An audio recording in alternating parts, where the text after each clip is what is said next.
Around 2 months ago, the inevitable happened, and I got my first ever major finger injury from climbing. It was a grade 1 sprain to my A2 pulley on my ring finger, which isn't actually a very severe injury, but I was still pretty heartbroken because it was just before summer and I was really psyched to throw myself into a big summer training plan. The way I did my finger was just climbing for far too long in one single session.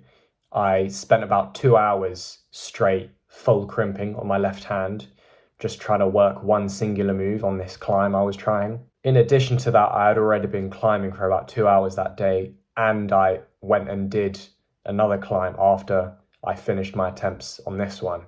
So it just ended up being way too much load on my pulleys. People always say smart people learn from the mistakes of others.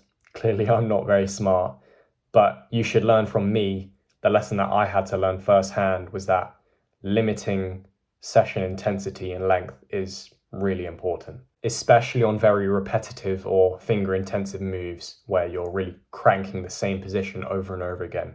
You have to be careful. I knew eventually I was gonna injure my fingers because it happens to every dedicated climber. And I think over a long enough career, you're almost guaranteed. So I actually think it's quite advantageous to almost treat it as an inevitable thing. Oftentimes in my first couple years of climbing, I got into times where I was really obsessed and I just wanted to climb all the time. And in those moments, I was wondering whether I'd be able to cope with a finger injury just because the only thing I wanted to do was climb. And if anything stopped me from climbing, I wasn't sure if I was going to be able to stay sane. Luckily, it ended up being a good time because I was distracted by uni exams. But I think treating injuries as an inevitable thing can reduce some of that mental burden when they do eventually happen. I think if you're serious about climbing or actually serious about any sort of physical pursuit, it's worth thinking about how you would approach an injury when it eventually happens and how to have a healthy mindset about it. It sounds quite cliche, but I think having a sort of stoic attitude about it can stop you from crashing out. There were times throughout my recovery where I was despairing a little bit, even though it was relatively mild of an injury. Though overall, I did keep a level head and reassured myself that it would eventually heal, even if it took longer than I would have liked. Injuries are an uphill battle, especially in a sport like climbing where people are as obsessed with it as they are. And everyone does succumb to the weakness of their own body eventually. So I think trying to have a healthier relationship with your injuries is definitely worth doing. In a weird way, I think this injury's actually helped me overall. It's introduced me to this concept called maladaptive pain, which I learned about from Stian Christofferson. Sorry if I pronounced that wrong. Because it was a very mild injury, most of the pain I was experiencing was actually sort of mental and didn't actually mean there was a lot of tissue damage. One thing that helped me in my later stages of rehab was to visualize my body moving without pain, to try and unlearn the pain. And I would sort of visualize me going up these crimp lines, crimping hard and not feeling any pain in my pulley. I think this concept relates to some other injuries I have, which have been quite chronic.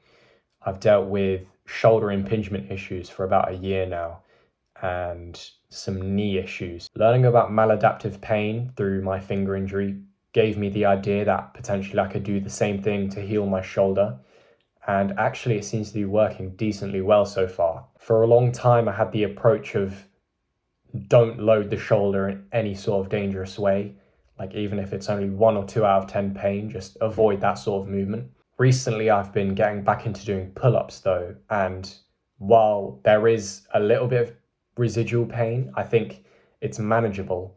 And the important thing is that it's not increasing as I continue. If you're interested in this stuff, go watch this podcast episode. I think Stian explains it really well and much better than I can. Another realization this injury gave me is that as climbers, we're always focused on the next big goal we have, which I think, if you're not careful, can sometimes take away from the enjoyment of the climbing you're currently doing at your current skill level. I think some of us, definitely myself, tend to fantasize about these massive, ambitious projects that might take a few years of work to get to, which can sometimes reduce the appreciation of what we're doing in the moment. I think then when we get injured and we have to take some time away from climbing, we, or definitely me, kind of instantly regret that, and we just start wanting to do any sort of climbing whatsoever. I'm just about now getting into my pre-injury skill level and strength level, and I'm really psyched to spend a lot of time on my local spray board. I think if nothing else, this injury's definitely helped me become more grateful for climbing, and I think that's a great thing.